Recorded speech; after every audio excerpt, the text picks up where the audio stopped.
What's up guys, Bloodshed here. Welcome to the Wizard Starter Survival Guide for Diablo 3 patch 2.6.7 and season 19. Now these videos are theorycraft videos where I don't do much gameplay. I kind of just tell people what I would do at each step of the game throughout the entire early game up until late game recommendations. There will be timestamps in the description of the video, so definitely skip around there no matter what point you are in the season. The best way to start any season is to save your challenge rift bag. The season starts very soon, in 2 days. If you haven't done your challenge rift yet, then just don't do it. Wait till the season goes active on Friday or Thursday if you're in Asia, and then do your challenge rift and then claim your bag on your seasonal character. That way you get a bunch of goodies. This is what those goodies look like right here. You can unlock all your professions right away. You can cube some stuff. You can do a Hope of Cain upgrade because we have 35 DBs. And yeah, you have 475 blood shards to spend.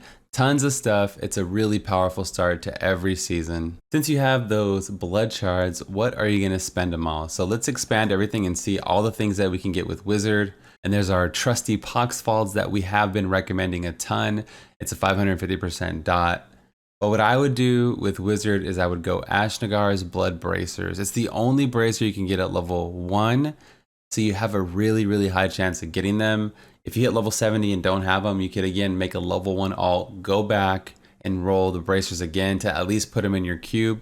It increases the shield potency by 100%, which gives you, it like triples your health if you look at Galvanizing Ward and the amount of shields you get over an entire fight or so. If you get these right away, then I would roll for Poxfalds right after that.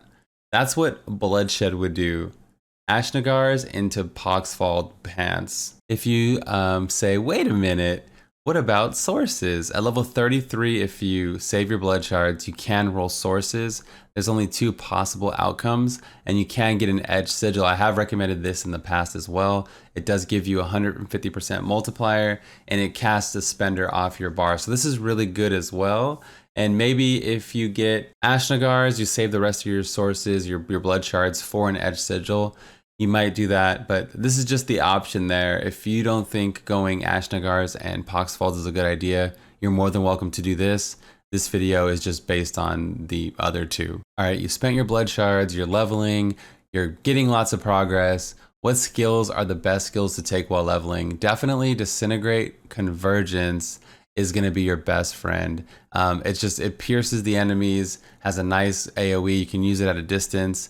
It stacks with one of the first passives you get. Actually, you get the 2 passives right away. So Power Hungry does 30% additional damage to enemies more than 30 yards away. You stay back, use Power Hungry, and light them up with Disintegrate, and eventually you get Convergence. And obviously until then, you can use Ray of Frost with Cold Blooded. Those are the 2 things I'd pretty much use the entire way until 70, until we get into the starter build. All right, I'm gonna take a minute, cut to the leveling video. If you haven't had a leveling refresher in a while, it'll pretty much cover the 1 to 30 process mostly, and I'll see you guys back in a minute. All right, let's do a 1 to 70 leveling recap for everybody.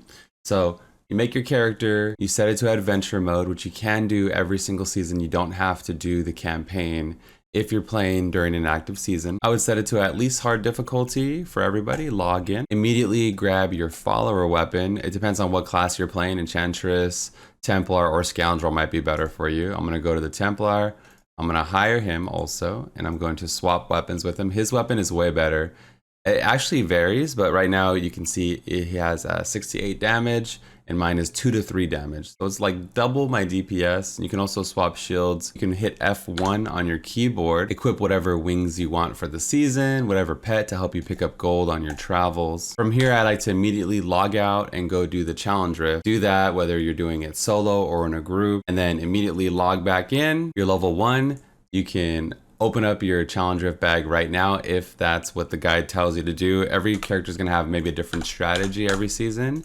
But yeah, then you run to Kadala, spend your shards here. If you get the item you want, I would put it in my stash space if you're on hardcore, because if you die, then you'll lose it, mess up your whole start. If you're on softcore, you can just leave it in your inventory till 16, or you can throw it in your stash, obviously. What I do right here at level 1, after I spend my blood shards, is I go look for a boss bounty. You ideally want a Zoltan cool bounty, so it'll say like kill Zoltan, right? Or Magda's the second best. It'll say kill Magda.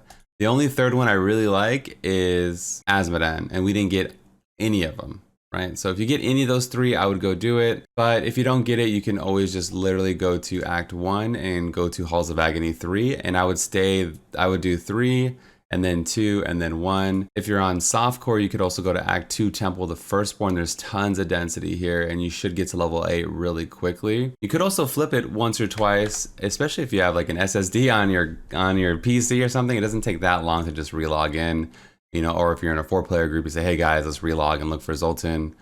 Or all 4 of you guys can do it separately, and whoever gets Zoltan or Magda invites everyone to their group. That's even way more efficient because you have 4 times the chances, right? So you can see right here, it says Zoltan Kulle and kill Zoltan Kulle. So we got the bounty. We're still level 1.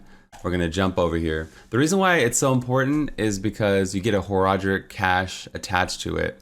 And we have a souped up weapon from our Templar, so it should be really easy. Let's go do Zoltan here. I have my hands on the keyboard. Okay, let's go. And another trick is when you kill the ads, either Magda or Zoltan, with Magda, you don't get the XP until they fully form. Like the ads have like this weird thing where they spawn in. Once they fully spawn in, you get XP from them. And the golems, you get XP right away.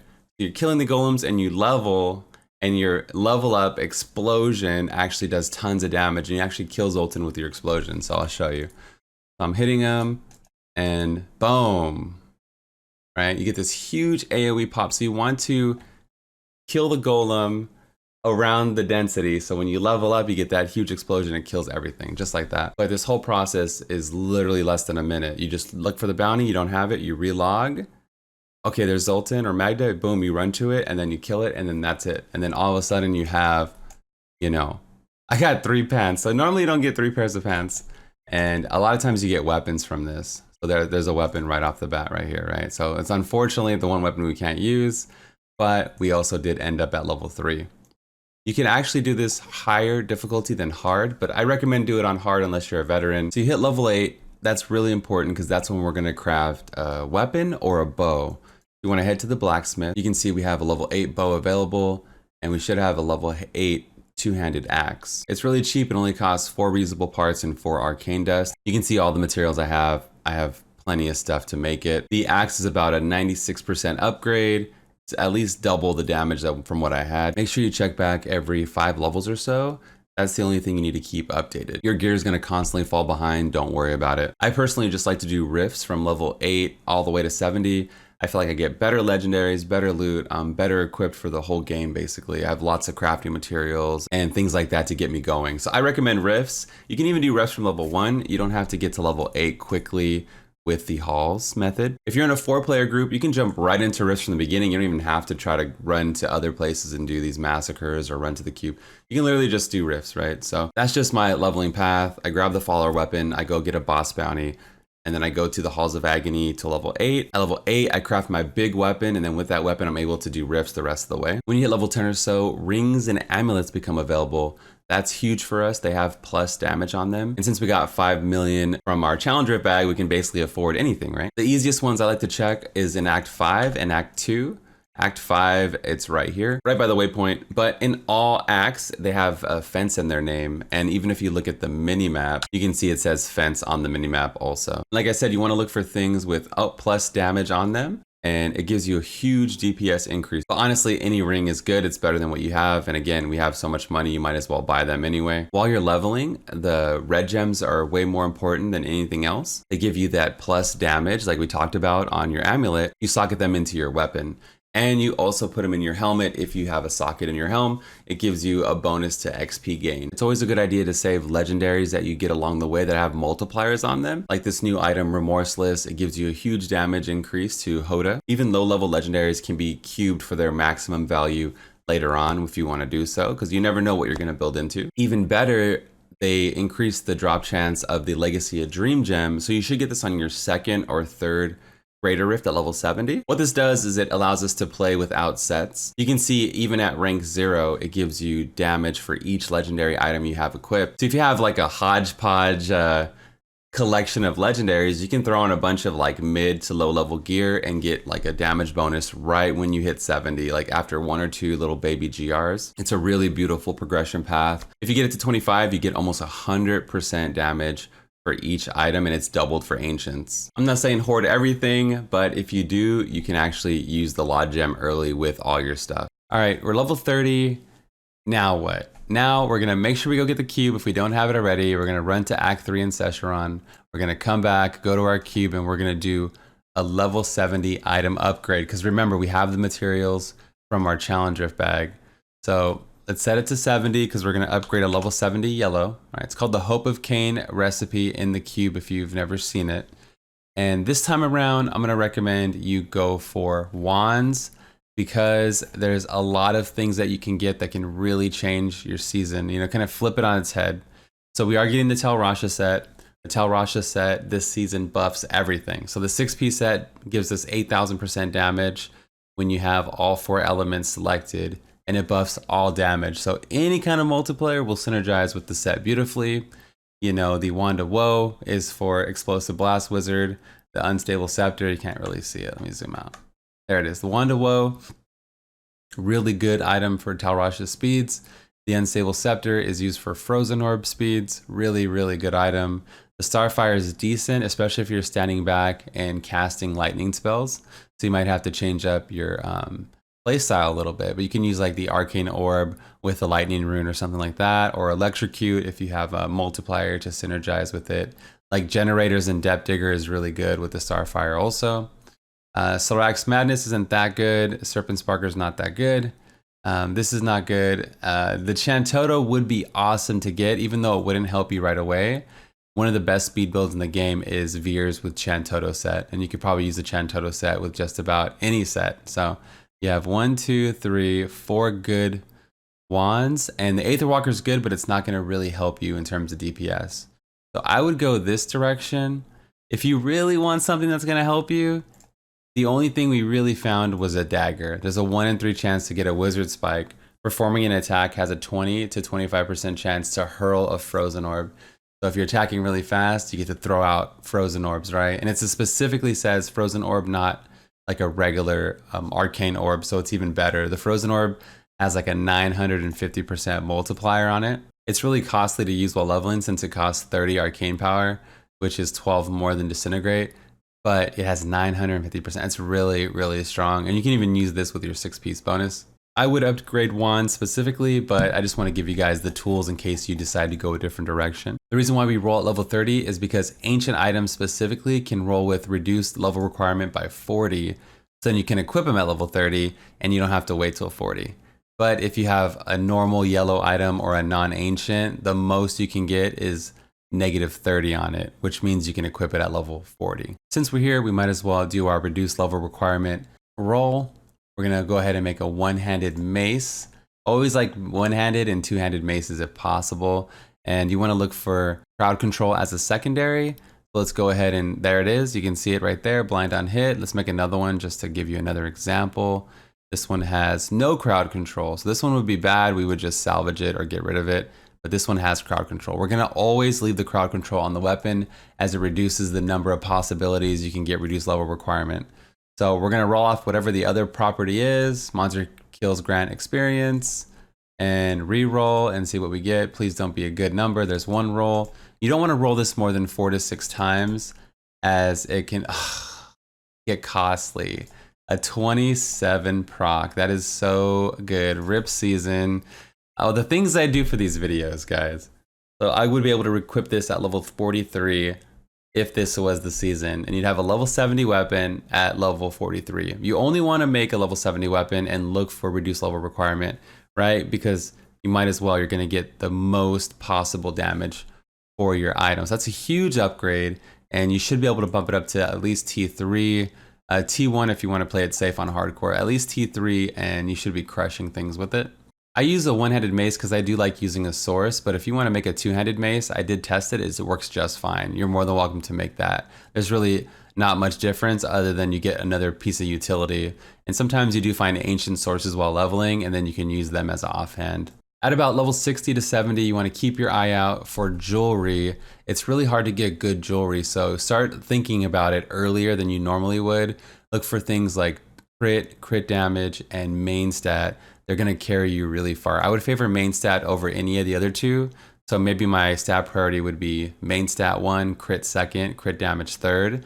If you happen to get some Archon items or anything like that early on, then you might want to just forego everything and go for cooldown. But that just depends on your drops. Once you hit 70, make sure to take the time and craft any gear pieces that you don't have. Like go through and fill out anything that's really lacking or fell behind.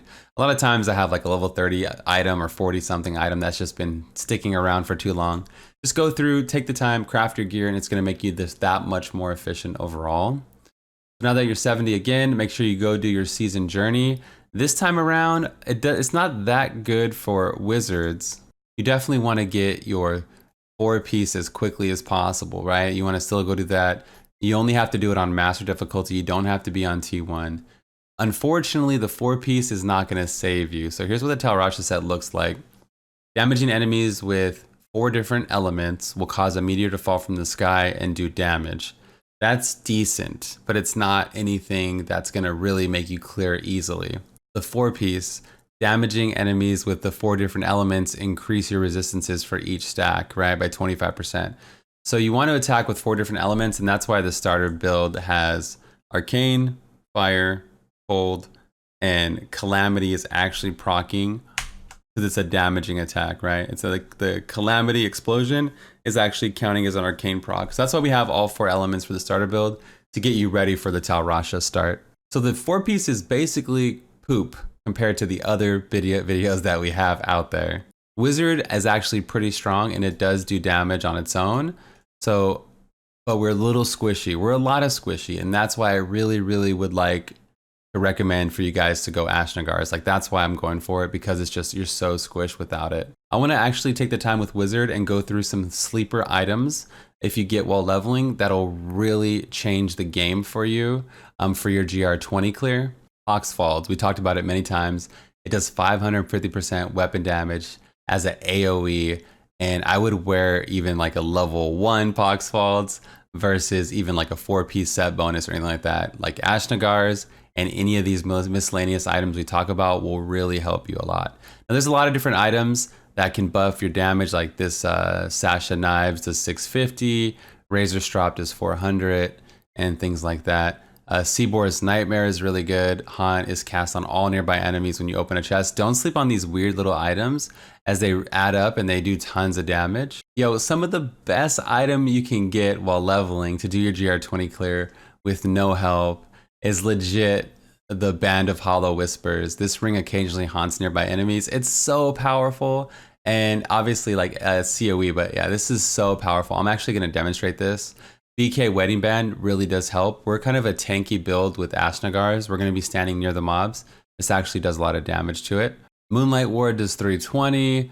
The Nagel Ring, actually, these lunatics, these fallen lunatics run toward enemies and explode, and they do tremendous damage for a low level. But let me just kind of show you. You can see my gear, nothing beneficial in the cube, just Ashnagars and this Band of Hollow Whispers. Look at those, it's haunting. It occasionally, there goes the spirit. Like it's literally killing everything. And that was a meteor from our Tal Rasha set. But there goes the ring. It goes by and occasionally haunts people. So little things like that can actually do tons of damage where we're running around not doing literally anything right now. We got to kill this elite. We gotta kill the elite. There it goes. The spirits are taking over. So just keep an eye out for anything that you get. The first gem you get every single season is a Bane of the Powerful. This time I would 100% recommend you just go do it. That way you have a 20% increased damage on your total DPS for the GR20 clear as well. And remember, the only thing you need to do is to keep up your 4 elements. So whenever it's on cooldown, you group them up with Black Hole. That puts a nice dot on the target. When you're holding down Disintegrate, you can use Frost Nova to DPS the enemy. It has to be a damaging spell. So you see it doesn't break your cast. It's there, it's doing DPS. It's a 950% weapon damage dot. So it's just lots of dots and things like that. And then Calamity does proc your Arcane Cycle. So keep up your elements. There's no counter here until you get your 6-piece. So it's hard to know. Just cast them on cooldown, right? I love Disintegrate as a nice AoE arc. it goes up to 1115% damage, and you should be okay. I'm going to demonstrate that in the video, but I just wanted to let you guys know what I'm doing and what you need to do. Take off the band to Hollow Whispers so we're not just destroying the rift too hard.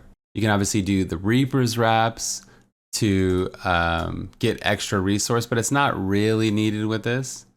Yeah, so our main objective is to basically spam things on cooldown, to then get those meteors to fall from the sky.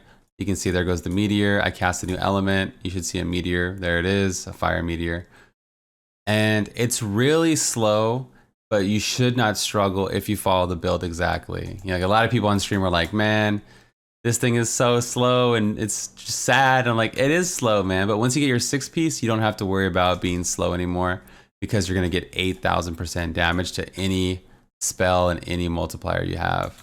We did fight the Rift Guardian. We didn't have any problems or anything like that. Let's fight this Elite so we can get a nice, good look here.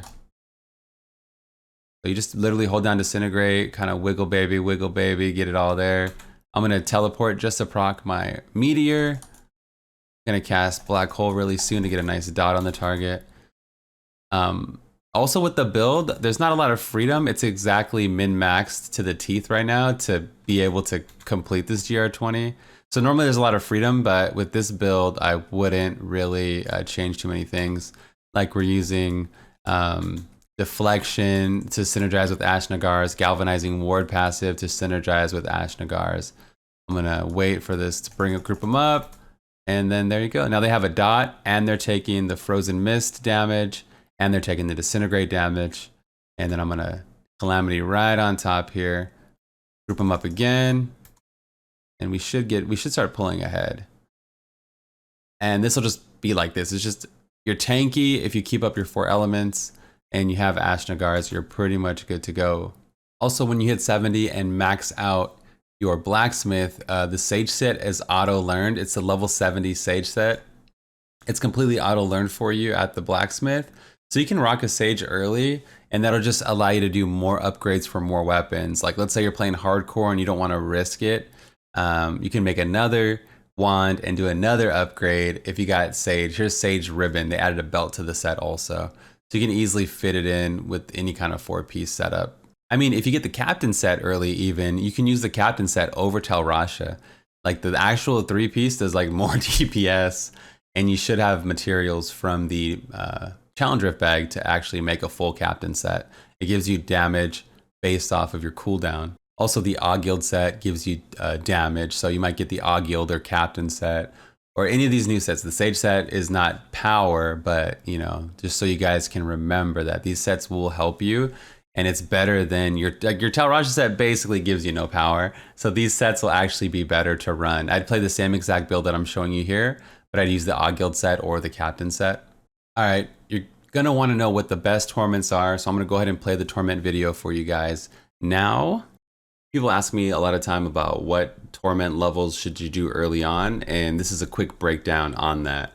So torment 1 is your first big breakpoint. This is when set items start dropping, and that's your first goal, is to get T1 ready, which you basically are if you follow any of these starter guides, survival guides. And your second breakpoint that you want to shoot for is T7.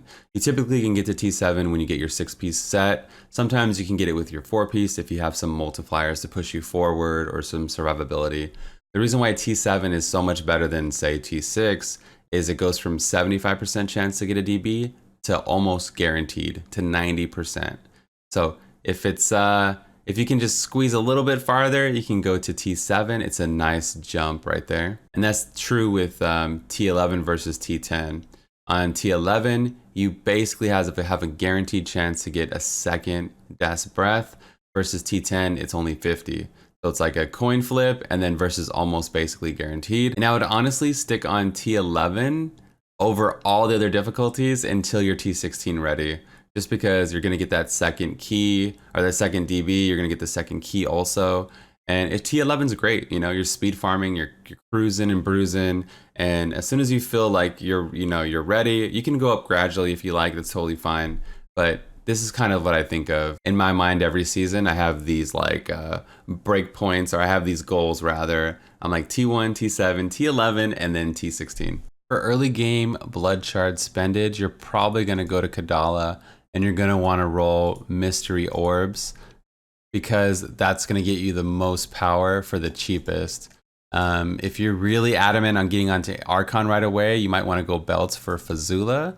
And there's a few other belts that could help you with your, like, that reduce the resource costs for Disintegrate and things like that. So probably belts, sources.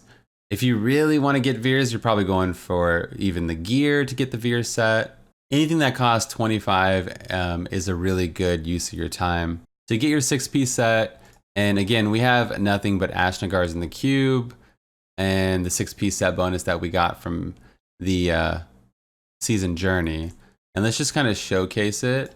I'm on T7 right here in the game. You can use any lightning spender that you want. I just have Hydra because I love Hydras. Again, you want to keep up your 4 stack, but this time you can actually see all of your different stacks. It makes it way easier to pay attention to, as opposed to using the 4-piece only. So you just have to cast things. And this is mostly a Disintegrate build where we stay at range. And you should have no problem crushing it on T7. And you can stick on T7 until you get the gear you need. Wow, we really haven't come into any elites here. But you can see we one-shot those guys. Let me cut to when I find density. Oh, wait, here we go. Okay. Zap, zap. And you can see if you have that Disintegrate belt, it's even better because you're just actually having infinite resource and you can allocate your stats to other places. So it's really easy. Once you get the GR20 down, then you really have nothing to worry about. You can, even if you had the Aether Walker, you could be teleporting right now, all willy-nilly. Like, you don't have a care in the world. You just gotta get that 6-piece bonus. Can I get one elite? Okay, here we go. We have an elite coming up. I'm gonna group them up with Black Hole and just destroy them. So you can see how much DPS 8,000 damage is. Obviously, I could bump it up, but I would stick to efficiency early game over doing a higher torment, because you want to get this Tal Rasha build complete with Explosive Blast Wizard, with Frozen Orb Wizard, with Archon Wizard Veers. You want to get into a speed build as soon as possible. You want to get multipliers. That's your goal, right? The 6-piece set bonus gives you 8,000% damage to everything. So your goal is just to get some kind of damage boost. All right, Blood. I know what to start with. I know what to build into early. What can I do with Wizard? Well, they keep trying to nerf Bazooka, and as of right now, they haven't done it. So Bazooka should be the best wave clear class in the game. I don't think it's going to change by the time it goes live. If it does change, check out the top comment of this video right now. I'll definitely let you know what the best wave clear is. I actually did a tier list the other day. Let me bring that up. So as you can see right here in my tier list video, which you can find on the channel, I did it yesterday when this video is posting. I put Bazooka Wizard in the God tier. Well, what the heck is Bazooka Wiz, man? It's a crazy Legacy of Dreams version of Wizard that utilizes Archon and Star Pact ability. Blizzard's been trying to nerf this, and by next season they should nerf it. By some grace of God, they nerf this build this season. The best wave clear will probably be Laud Star Pact Wizard. So it's basically the same build without the Archon component. Okay, what are those builds? How do I get my hands on them? All you gotta do to see all these builds, or 99% of these builds, is to check the description of my tier list. This is what the description of the tier list looks like.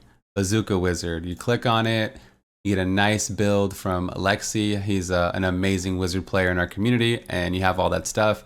He even streams. You can reach out to him and ask him questions. There's the videos right here, the written guides right here. Easy peasy squeezy.